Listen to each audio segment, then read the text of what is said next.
அன்பர்களுக்கு அன்பான வணக்கங்கள். சமீப காலங்களாக அதிகம் பேசப்பட்டு கொண்டிருக்கும் ஒரு வழக்கு என்னவென்றால், நிமிஷா பிரியா என்ற கேரளத்தை சார்ந்த ஒரு பெண்மணிக்கு யெமன் நாட்டில் அளித்த மரண தண்டனை பற்றித்தான். இந்த பெண்ணை காப்பாற்றுவதற்காக நிதி திரட்டப்பட்டது, பல முயற்சிகளும் முன்னெடுக்கப்பட்டது. ஆனால் ஒன்றும் செல்லுபடியாகவில்லை. அரசுகள் ஒன்றுக்கொன்று பேசிக்கொண்டனவா? இவற்றுக்கு ஒரு முடிவு கண்டனவா? ஏன் அவற்றில் முன்னேற்றம் வரவில்லை? ஏன் கடந்த ஜூலை 16ஆம் தேதி நடக்கவிருந்த மரண தண்டனை நிறைவேற்றப்படவில்லை, நீட்டி வைக்கப்பட்டது? போன்ற பல கேள்விகளுக்கு விடை காண்பதுதான் இந்த பதிவு. இந்த பதிவில் யார் குற்றவாளி, நீதி, நியாயம் பற்றியெல்லாம் அல்ல பேசுவது, என்ன நடந்தது என்பது பற்றி அங்குள்ள காவல்துறையும் நீதிமன்றங்களும் என்ன சொல்கின்றன, நிமிஷா பிரியாவின் குடும்பம் என்ன சொல்கிறது, நிமிஷா பிரியா என்ன சொல்கிறார்கள், இறுதியாக என்ன செயல்பாட்டில் இருக்கிறது என்பது பற்றியெல்லாம் தான் இந்த பதிவில் பார்க்க போகிறோம். பாருங்கள். ஜூலை 16ஆம் தேதி மரண தண்டனை நிறைவேற்றப்பட இருந்த நிமிஷா பிரியாவுடைய மரண தண்டனை நீட்டி வைக்கப்பட்டது. சரி, இந்த நீட்டி வைக்கப்பட்டதற்கு இதற்கு ஒரு காரணம் சொல்லப்பட்டாலும், இந்த மரண தண்டனை விதிக்கப்பட்டதற்கும் அங்குள்ள காவல்துறையும் நீதிமன்றங்களும் இந்த மரண தண்டனை விதிக்கப்பட்டதற்கு என்ன காரணத்தை சொல்றாங்கன்னு பார்த்தாங்கன்னா, அதாவது நிமிஷா பிரியா தன்னுடைய கணவனான தலால் அப்துல் மகதி என்கிற யெமன் நாட்டு குடிமகனை கொன்று வெட்டி பல துண்டுகளால் நுறுக்கி வாட்டர் டேங்குக்குள்ளே போட்டுக்கிட்டு பாஸ்போர்ட்டை எடுத்துக்கிட்டு தப்பிக்க பார்த்தாரு. அப்போது எல்லை பகுதியில் வச்சு அவர் பிடிக்கப்பட்டார். அந்த வகையில் தான் அவருடைய மேலுள்ள குற்றம் நிரூபிக்கப்பட்டதால் அவர் இப்போது மரண தண்டனையை காத்திருக்கிறார் அப்படின்னு தான் அந்த குற்றப்பத்திரிகையும் அல்லது நீதிமன்றமும் சொல்லுது. சரி, அப்படி அவர் கொல்லப்படுவதற்கான காரணங்கள் என்ன? நிமிஷா பிரியா, அதாவது கேரளாவில் உள்ள நிமிஷா பிரியா எப்படி யெமன் நாட்டுக்கு சென்றாங்க, நிமிஷா பிரியா யாருங்கிறத இனி தொடர்ந்து நம்ம பார்ப்போம். அதானது பாலக்காடு மாவட்டத்தில் உள்ள கொல்லங்கோடு என்கிற இடத்துல தேக்கன்சேரி என்ற பகுதியை சார்ந்தவர் நிமிஷா பிரியா 2008 தான் நேர்ஸா, அதானது செவிலியராக யெமன் நாட்டுக்கு செல்கிறாங்க. யெமன் நாட்டில் இருந்த இந்த நிமிஷா பிரியா பிறகு 2011 திரும்பி வந்து டோம் என்கிறவரை திருமணம் செஞ்சுக்கிறாரு. திருமணம் செஞ்சுட்டு 2012 கணவனும் மனைவியுமா யெமன் நாட்டிற்கு போகிறாங்க.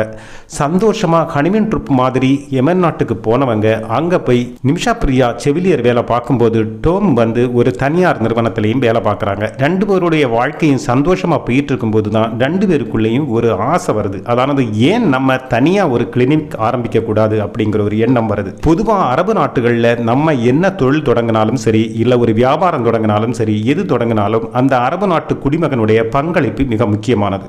இப்போது UAE போன்ற சில நாடுகள் வந்து நாம் நேரடியாக யாருடைய பங்களிப்பும் இல்லாமல் வெளிநாட்டவர்களும் நேரடியாக அங்கே முதலீடு செய்யலான்னு ஒரு சில அரபு நாடுகள் அனுமதித்தாலும், பல நாடுகளிலும் இன்னும் வந்து அரபு நாட்டு குடிமகனுடைய பங்களிப்பு இல்லாமல் அங்கே எதுவும் செய்ய முடியாது. அப்படி இருக்கும்போது நிமிஷா பிரியாவுக்கும் கிளினிக் ஆரம்பிக்கணும்னா அங்கே ஏதாவது ஒரு குடிமகனுடைய பங்களிப்பு வேணும் என்கிற ஒரு பிரச்சனை இருந்துகிட்டே இருக்கும்போது தான் நிமிஷா பிரியாவுடைய ஆஸ்பத்திரியில் அடிக்கடி வந்து போகிற தலால் அப்துல் மகதி என்கிற நபரை இவர் பழக்கப்படுறாரு. இவங்களுக்குள்ள ஏற்படுகிற நட்பும் பழக்கமும் அடிக்கடி வருகிறதுனால ஏற்பட்ட பழக்கத்தால் நிமிஷா பிரியா வெளிப்படையாக தன்னுடைய விருப்பத்தை சொல்கிறாங்க. எங்களுக்கு ஒரு கிளினிக் ஆரம்பிக்க ஆசை இருக்குது, அதுக்கு உங்களுடைய ஒத்துழைப்பு தேவை, உங்களுடைய பெர்மிஷன் தேவை, உங்கள் பேரில் தான் எங்களால் ஆரம்பிக்க முடியும், ஒரு குடிமகனை தேடிட்டு இருக்கிறோம், அது நீங்கள் உதவினா நல்லா இருக்குன்னு சொல்ல தலால் அப்துல் மகதிக்கும் அந்த ஆலோசனை நல்லாவே பட அவரும் அவருக்கு சப்போர்ட் பண்ண அவருடைய காசும் நிமிஷா பிரியாவும் ஊருக்கு வந்து கொஞ்சம் சொத்தை எல்லாம் விற்று எடுத்து கொஞ்சம் காசை எல்லாம் சேர்த்து எடுத்து ஆஸ்பத்திரியாக ஆரம்பிக்கிறாங்க. அந்த கிளினிக் நல்லபடியாக போயிட்டு இருக்கும்போது தான் இன்னும் இதை விரிவாக்கம் பண்ணுறதுக்காக கணவனும் மனைவியுமா சேர்ந்து ஊருக்கு வர்றாங்க.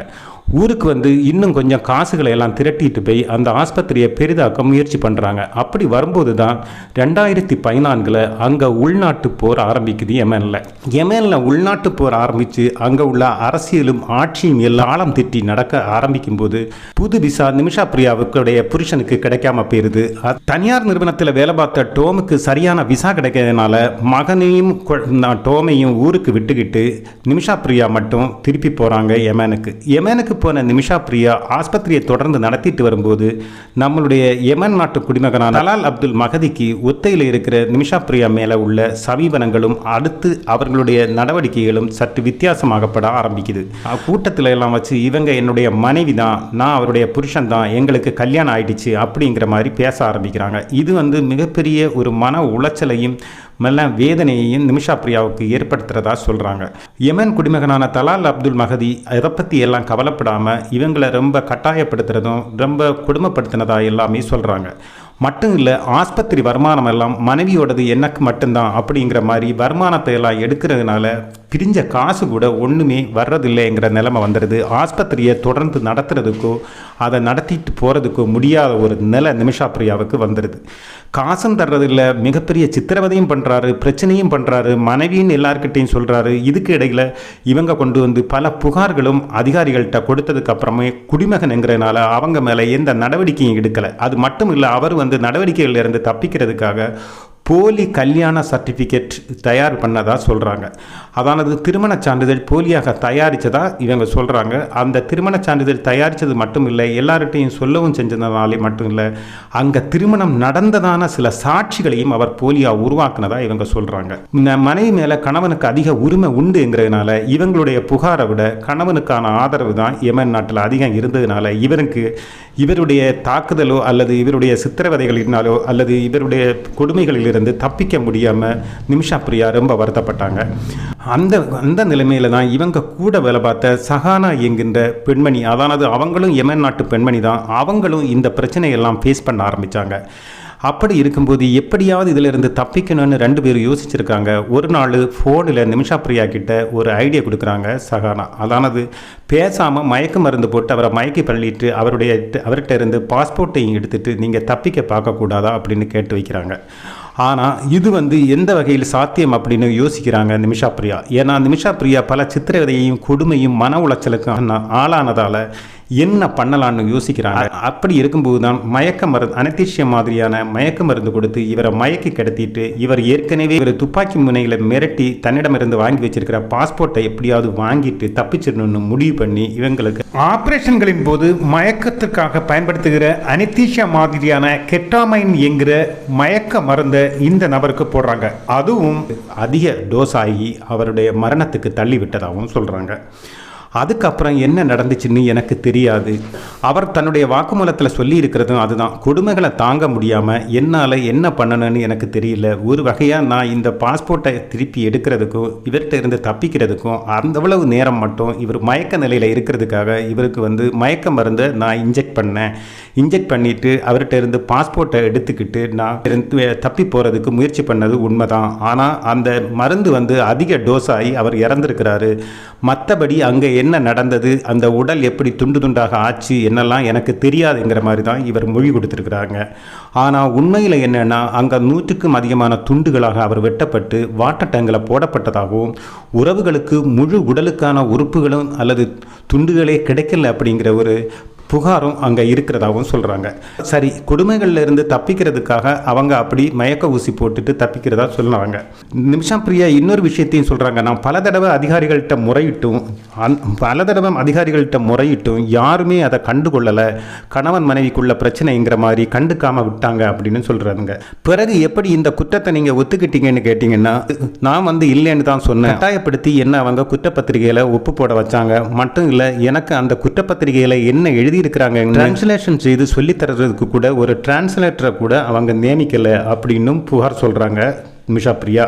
ஏன் இவங்களுக்கு தண்டனை உறுதியாச்சுன்னு கேட்டால், நிமிஷா பிரியாவுக்கு தலால் அப்துல் மஹதி என்ற யமன் குடிமகன் அவங்களுக்கு கொடுத்த சித்திரவதைகளை பற்றியோ அவங்களுக்கு நடத்தின கொடுமைகளை பற்றியோ நீதிமன்றத்தில் நிரூபிக்கிறதுக்கு நம்மளுடைய நிமிஷா பிரியாவுக்கு முடியாமல் போனதும், அதே மாதிரி நிமிஷா பிரியாவுடைய கூட ஒரு வேலை பார்த்த ஹனான் என்கிற யமன் நாட்டு குடிமகளுக்கும் அதை நிரூபிக்க முடியாமல் போனதால் அவளுக்கு ஆயுள் தண்டனையும் நிமிஷா பிரியாவுக்கு மரண தண்டனையும் நீதிமன்றம் விதிச்சிருச்சு. அதுக்கப்புறம் உச்சநீதிமன்றத்தில் மேல்முறையீடு செய்த பிறகு கூட அங்கே பலன் இல்லாமல் போச்சு. மரண தண்டனையை அவங்க உறுதி செஞ்சாங்க. அதுக்கப்புறம் யமன் நாட்டு அதிபருக்கு மனு அளித்தாங்க. அதுவும் நிராகரிக்கப்பட்டு மரண தண்டனையை உறுதி செய்து தான் ஜூலை 16ஆம் தேதி மரண தண்டனை விதிக்கப்பட்டதா முடிவாயிருச்சு. ஆனால் மரண தண்டனை பிறகு நீட்டி வைக்கப்பட்டது வேறொரு கதை. 2017 நிமிஷா பிரியாவுக்கு மரண தண்டனை விதிக்கப்பட்டு காத்திருக்கப்பட்டது என்கிறது குறிப்பிடத்தக்கது. 2021 கேரளாவில் நிமிஷா பிரியாவுடைய ஊரில் save Nimisha Priya action council என்கிற ஒரு அமைப்பையும் உருவாக்கி மக்கள் வந்து நிமிஷா பிரியாவுக்காக வாதிக்கவும் அவங்களை எப்படியாவது தண்டனையை குறைச்சி காப்பாற்றி இந்தியாவுக்கு கொண்டு வரணுங்கிற பல முயற்சிகளும் தீவிரமாக எடுத்தாங்க. அது தொடர்ந்து செஞ்சுக்கிட்டு இருந்தாங்க. ஆனால் எந்த முயற்சியும் எடுபடலை. அரசுகள் ஒன்றுக்கொண்டு பேசினது கூட எடுபடலை. மட்டுமில்ல, மக்கள் பிரதிநிதிகளான எம்எல்ஏ எம்பிகள் கூட முயற்சித்தும் ஒன்றுமே பலன் காணலை. அப்படி இருந்து எந்த முன்னேற்றம் வரல, மரண தண்டனை உறுதியாச்சுங்கிறது தான் இதில் உள்ள ஒரு விசித்திரம். மத்திய மாநில அரசுகள் மக்கள் பிரதிநிதிகள் எல்லாம் முயன்ற பிறகு கூட ஏன் இது முடியலைங்கிறத பற்றி தெரியணும்னா இனி யெமன் நாட்டில் உள்ள சட்டத்திட்டங்களும் அங்கே உள்ள தற்போதைய நிலைமையை நம்ம பார்க்கணும். அதானது உலகில் அதிக மரண தண்டனை நிறைவேற்றப்படுற நாடுகளில் ஒன்று தான் யெமன். அங்கே பல பொழுதும் மனித உரிமை அமைப்புகள் எல்லாம் வந்து பல தடவை குரல் எழுப்பி இருக்கிறாங்க. அதாவது பல பொழுதும் வந்து மனித உரிமைகள் அங்கே மீறப்படுறதாகவும் சட்டத்திட்டங்களை எல்லாம் சரிவர பின்பற்றாமலேயே அங்கு மரண தண்டனை நிறைவேற்றப்படுறதாகவும் மட்டுமல்ல, குழந்தைகளுக்கு கூட மரண தண்டனை அங்கே நிறைவேற்றப்படுறதாகவும் பல புகார்கள் அங்கே மனித உரிமை கமிஷன்கள் எல்லாம் எழுப்பினாலும் ஒன்றுமே எடுபடலைங்கிறதும் குறிப்பிடத்தக்கது. மட்டுமல்ல, அங்கே உள்ள பிரச்சனைகளில் மிக முக்கியமாக சொல்லப்படுகிறது, சட்டத்திட்டங்களை இவங்க சரியாக பின்பற்றதில்லை. நம்ம குற்றங்களை ஒத்துக்கிறதுக்கு கட்டாயப்படுத்தி குற்றப்பத்திரிகைகளில் கையெழுத்து வாங்குறது மட்டுமல்ல, சட்ட உதவிகள் கூட அதிகமாக அளிக்கிறதில்லை. ஒரு குறிப்பிட்ட அளவுக்கு மேலே அளிக்கிறதில்லை. சில இடங்களில் சட்ட உதவி கொடுக்கிறதே இல்லை என்னும் சொல்லப்படுறாங்க. இப்போ இதை பற்றி எல்லாம் மனித உரிமை அமைப்புகள் எல்லாம் குரல் எழுப்பினாலும் யார் காதலையும் விழுற மாதிரியும் தெரியல. அதனுடைய பொருள் என்னன்னா, அவங்க ஒரு ஆளுக்கு மரண தண்டனை நிறைவேற்றணும்னு முடிவு பண்ணினாங்கன்னா மற்றபடி இதையும் பார்க்குற வேலையெல்லாம் அங்கே கிடையாது. அவங்க ஈஸியாக அதை நிறைவேற்றி முடிச்சிருவாங்கங்கிறது தான் அதில் உள்ள சுருக்கம். துப்பாக்கியால் சுட்டுத்தான் மரண தண்டனையை நிறைவேற்றுறாங்க. அது ஒருவேளை ஜெயிலுக்குள்ளேயும் இருக்கலாம், பொது வெளியிலையும் இருக்கலாம்.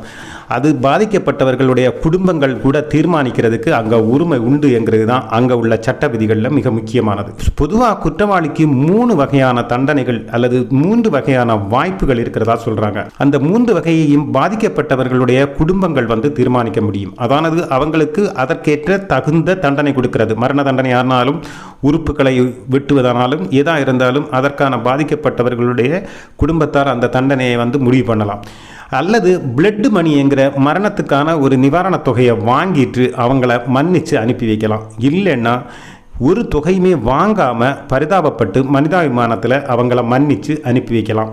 Save Nimisha Priya action council என்கிற அமைப்பு ஒரு மிகப்பெரிய தொகையை, அதாவது கிட்டத்தட்ட 8.5 கோடி ரூபாயை, $1 மில்லியன் அமெரிக்க டாலர் அளவுக்கான தொகையை வந்து சேகரித்து நிமிஷா பிரியாவுடைய மரண தண்டனையை ரத்து செய்கிறதுக்காக குடும்பத்துக்கு கொடுக்க தயாரானாங்க. ஆனால் அவங்கள குடும்ப உறுப்பினர்கள் அதை வாங்கிட்டு அவளை மன்னிக்கிறதுக்கு தயாராக இல்லைங்கிறது தான் இங்கே உள்ள மிகப்பெரிய பிரச்சனையே.